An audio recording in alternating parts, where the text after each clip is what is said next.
Hello, today we are going to study mechanical energy. In this class, we are going to make a small introduction to what we have studied in previous classes. We will see the conservation theorem of mechanical energy. And finally, Jota will show us an example where we can demonstrate what we have studied. In previous classes, we saw that kinetic energy was the ability of a moving body to do work. And therefore, the work of all the forces involved in the problem was equal to the variation of kinetic energy. We also saw that potential energy was associated with the ability of a body to do work by its position or configuration and was always due to a conservative force.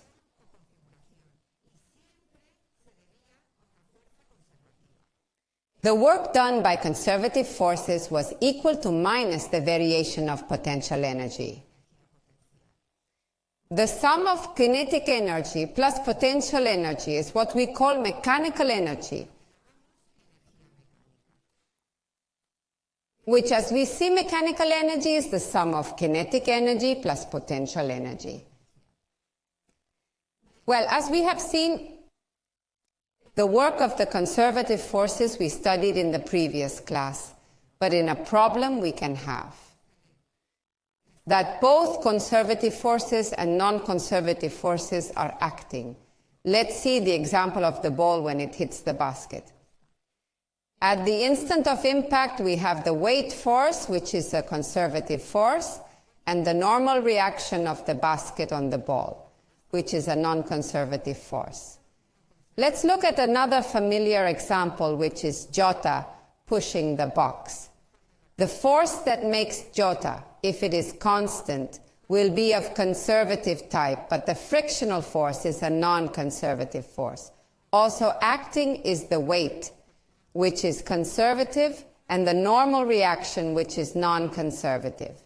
Therefore, we have conservative forces and non-conservative forces. Let's see how to deal with this. Well, the total work will be, we decompose it into the work of the conservative forces and the work of the non-conservative forces. We studied in the first class of this module that total work was the change in kinetic energy. In the next class, we saw that the work of the conservative forces was minus the variation of potential energy.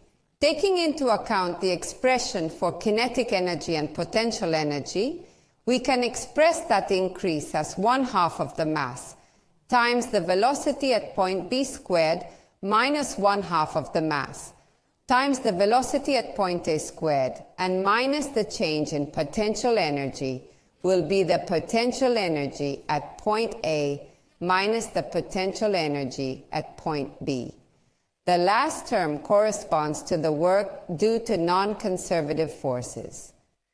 If we group terms, in A and in B we have that 1/2 of the mass times the velocity at point B squared plus the potential energy at that point minus 1/2 of the mass times the velocity at a squared. Plus the potential energy at that point equals the work of the non-conservative forces, since the kinetic energy plus the potential energy is the mechanical energy we have. That this term is the mechanical energy at B, and this one here is the mechanical energy at A.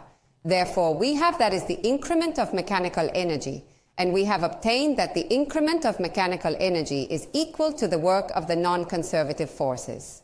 So the conservation theorem of mechanical energy tells us that the change in mechanical energy is equal to the work of the non-conservative forces. What happens if the work of the non-conservative forces is 0? In that case, the variation of mechanical energy will be 0, and therefore the mechanical energy is conserved. That is, it must be constant at all points. Let's see an example. In this example, Jota, while thinking, throws the ball upwards with a velocity of 6 meters per second. Knowing that the mass of the ball is 0.06 kilograms and that the acceleration of gravity is 9.81 meters second squared, he asks us to determine the maximum height that the ball reaches. We already solved this problem in Module 2. Remember that on that occasion, we did it from a kinematic treatment.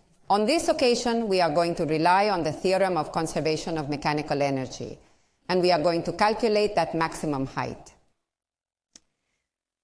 Let's see, first of all, the forces involved. Let's place our reference system that in this occasion, we are going to place it in Jota's hand. What forces are involved? The intervening forces are only the weight force, which, as we have seen, is a conservative force, and therefore the mechanical energy must be conserved. Therefore, the mechanical energy at any 2 points must be the same, that is, it must be constant. Let us locate point A and point B. We locate point A, where we put our origin of potential energy, and point B, we place it at the point of maximum height. We will call this height h. Let's see now what data we have at point A, what energy values we will have, and what data we have at point B. At point A, we have the mass of the ball, the velocity with which Jota throws the ball, which is 6 meters per second, and Z sub A, that as we have placed there our origin of coordinates, and therefore our origin of potential energy, C sub A, is 0. With this data, the potential energy at point A will be 0. The kinetic energy, substituting values and taking into account that we can express it as a half of the mass by the velocity at point A squared, is 1.008 joules, and therefore the mechanical energy, which is the sum of the kinetic energy, plus the potential energy, will be 1.008 joules. At B, we have the mass of the ball. The velocity at point B has to be 0 since the maximum height is reached. At the moment when the velocity acquires the value 0, and therefore C sub B will be h, which is the maximum height we are looking for. The values of the kinetic and potential energy at this point will be, the potential energy will be mg for the height we are looking for. The kinetic energy will be 0, and the mechanical energy will have to be the same as we have obtained at point A, that is 1.08 joules. Therefore, at point B, we only have potential energy, which is mgh, and it has to be equal to 1.008. From here, as we have the data of the mass of the ball and of the gravity, we obtain that h is 1.883 meters.